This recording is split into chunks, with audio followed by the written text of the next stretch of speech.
बिस्मिल्लाहिर्रहमानिर्रहीम। PMA long course 150 के initial test भी जारी हैं और साथ साथ इनिशियल इंटरव्यू और मेडिकल फ़िज़िकल भी हो रहे हैं। तो इस वीडियो में हम ज़रा बात करेंगे इनिशियल इंटरव्यू के हवाले से कि इनिशियल इंटरव्यू में क्या क्या चीज़ें हैं कंपल्सरी हैं या क्या क्या चीज़ें होती हैं। तो सबसे पहले जिस तरह आप सुनते आए कि 1, 4, 7 या 8 तक तो इनिशियल इंटरव्यू में सिर्फ आप जाएंगे, आपका इंटरव्यू होगा और आपको बता दिया जाएगा कि आप सिलेक्ट हुए हैं कि नहीं हुए। लेकिन 1, 4, 9 से और 150 और सो ऑन देखो कब तक चलता है कि इनिशियल इंटरव्यू से पहले आपसे एक एसे लिखवाते हैं, इंग्लिश में भी और उर्दू में भी। तो ऐसे इंग्लिश में भी होता है, इंग्लिश में ऐसे के लिए 10 मिनट होते हैं और उर्दू का ऐसे होता है, उसमें भी 10 मिनट होते हैं। तो टॉपिक करंट अफेयर से हो सकता है, कोई भी हो सकता है। मोस्टली जो टॉपिक होते हैं ना वो करंट अफेयर से आते हैं कि जिस तरह अभी पाकिस्तान में क्या हालात चल रहे हैं, पीछे कोरोना वगैरह गुजरा है, FATF का मसला चल रहा है। इसी तरह से ना पाकिस्तान की इकॉनमी पे, माशियत पे इस तरह के टॉपिक आ जाएंगे, या फिर आप बंदे के करैक्टर पे, डिसिप्लिन पे आ सकता है। उसके बाद और भी मैच्योरिटी भी आ सकता है। तो इस तरह के टॉपिक होंगे। तो कोशिश इसमें ये करनी है कि अगर आपको 10 मिनट है ना, तो सबसे पहले अगर आपको टॉपिक नहीं भी आता तो चबलियाँ नहीं मारनी उसके अंदर ना, कि ये ना हो कि आप ऐसे गलत मलत लिखना शुरू कर दें और कहें कि मैंने लिखना ही लिखना है। नहीं आता यार, 2-3 लाइनें तो अब किसी, अब इतने FSC हो गई है हर बच्चे की, तो 2-3 लाइनें तो हर कोई लिख ही सकता है। अगर आपको टॉपिक समझ आ गया तो कोशिश ये करें कि सबसे पहले उसकी डेफिनेशन करवाएं टॉपिक की। उसके बाद उसका थोड़ा सा इंट्रोडक्शन दें और उसका क्या बेनिफिट्स हैं और क्या उसके डिसएडवांटेजेस हैं। ज़्यादा से ज़्यादा आपने 10 से 12 लाइनों में टॉपिक को कवर कर देना है। ये ना हो कि आप 2-2 पेज कवर करने बैठ गए हैं, तो इस तरह नहीं करना। और उर्दू में भी ऐसे ही है, लिखना रेलिवेंट है, पॉइंट टू पॉइंट। ये नहीं है कि आपने 1-2 लाइनों में बात लिखी है तो 4-5 लाइनों के बाद आप दोबारा ही वो रिपीट करना शुरू कर दें। रिपीटेशन नहीं करनी है आपने, सिर्फ सिंपल लिखना है वर्ड में, और ज़्यादा से ज़्यादा 10 से 12 लेना है मैक्सिमम है। उसके बाद दूसरा मसला आ जाता है कि ड्रेसिंग का। तो जिस तरह आप कुछ पाकिस्तान के बहुत से इलाकों में ना गर्मियाँ चल रही हैं, तो लेकिन रावलपिंडी वाली साइड, एबटाबाद, यहाँ अगर मौसम सही है तो सही है। तो आपने करना है कि ड्रेसिंग में आपने ये नहीं करना कि यार मैं 3 पीस पहन के जाऊँ, मैं ये पहन के जाऊँ, मैं नया एक कपड़े सिलवा लूँ। ऐसे ड्रेस पहने जिसमें आप कंफर्टेबल हों, यानी आपने कार्टून नहीं लगना, यानी ऐसा हो कि जिसमें आप खुद को अच्छे लगें। फॉर एग्जांपल, जिस तरह गर्मियाँ चल रही हैं, आप शलवार कमीज़ पहन लें, नीचे बंद चप्पल या सैंडल पहन के चले जाएं इंटरव्यू देने, कोई मसला नहीं है।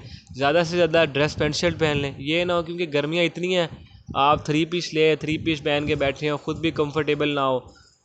ज़्यादा करना है आपने, शलवार कमीज़ है, ऊपर वेस्ट कोट पहन ले, यानी ऐसी ड्रेसिंग करनी है जिसमें आप खुद भी कंफर्टेबल हो, क्योंकि ड्रेसिंग एक हद तक मैटर नहीं करती। क्योंकि मेनली जो इनिशियल इंटरव्यू में वो आपके स्टाइल को, आपके पर्सनैलिटी को जज करते हैं कि आप, जो वो इंटरव्यू आपसे बात करेंगे तो इन्हें पता चल जाएगा, जब जो ऐसे लिखेंगे उससे ही आपकी सोच का उन्हें पता चल जाएगा। तो आपने ये नहीं करना कि यार सिर्फ जो आपके पास अच्छा ड्रेस है, जो सही तरह अच्छा होना चाहिए, साफ़ सुथरा हो, बेशक ज़्यादा महंगा ना हो। शलवार कमीज़ है ना, शलवार कमीज़ पहने नीचे सैंडल पहन लें, इंटरव्यू देने चले जाएँ, कोई मसला नहीं है। या पेंट शर्ट पहन लें, ड्रेस पेंट शर्ट है अगर आपके पास कोई अच्छी, तो वो ड्रेस पेंट शर्ट पहन के चली जाए। टाई वगैरह लगाने की ज़रूरत नहीं है, गर्मी इतनी होती है, और वो ख़ुद भी कहते हैं कि कंपलसरी नहीं है। तो ये ड्रेसिंग है। बाकी इंटरव्यू में आपने यार सिंपल अपना, अगर कोई भी आपसे क्वेश्चन पूछा जाता है इंट्रोडक्शन का, तो आपने इंट्रोडक्शन अपना तैयार कर लेना है, रट्टा नहीं लगाना। आपको पता होना चाहिए कि आपने इंट्रोडक्शन में क्या बोलना है। ज़्यादा लंबा भी ना हो, ज़्यादा से ज़्यादा 30 सेकंड या 15 से 20 सेकंड, मैक्सिमम 30 सेकंड आप अपने इंट्रोडक्शन करवाएं। उसके बाद अगर आपसे वो क्वेश्चन पूछेंगे, फॉर एग्जांपल है आपकी प्री मेडिकल है, तो आपसे वो पूछ सकते हैं GIT का ट्रैक का, पूछ सकते हैं गैस्ट्रो इंटेस्टाइनल ट्रैक, बॉडी में क्या डाइजेशन का, रेस्पिरेशन का क्या फिनोमिना है। उसके बाद आपसे हार्मोन के बारे में, और कोई भी जो बेसिक बायो आपकी फील्ड से रिलेटेड है, केमिस्ट्री। और जो कंप्यूटर वाले हैं उनसे भी पूछ सकते हैं, क्या इस तरह जो है उनकी चीज़ें होंगी कंप्यूटर वालों के, उनके बारे में पूछ सकते हैं। तो और मेनली आपने कोशिश ये करनी है कि कंफ्यूज नहीं होना, और आपने सोच समझ के जवाब देना है। अगर आपको क्वेश्चन नहीं आ रहा, थोड़ा सोचें, क्या पता आपके जहन में कोई आ जाए। और जो मैथमेटिकली क्वेश्चन होते हैं वो ट्रेड्स वाले या तो वो आपने सोच के जवाब देना है। ये नहीं कि फ़ौरन आपको अगर आता भी है ना तो आपने गलती नहीं करनी, एक दफ़ा ज़हन में रिमाइंड कर लेना है, तो इंशाल्लाह इस तरह ही आपका इंटरव्यू हो जाएगा।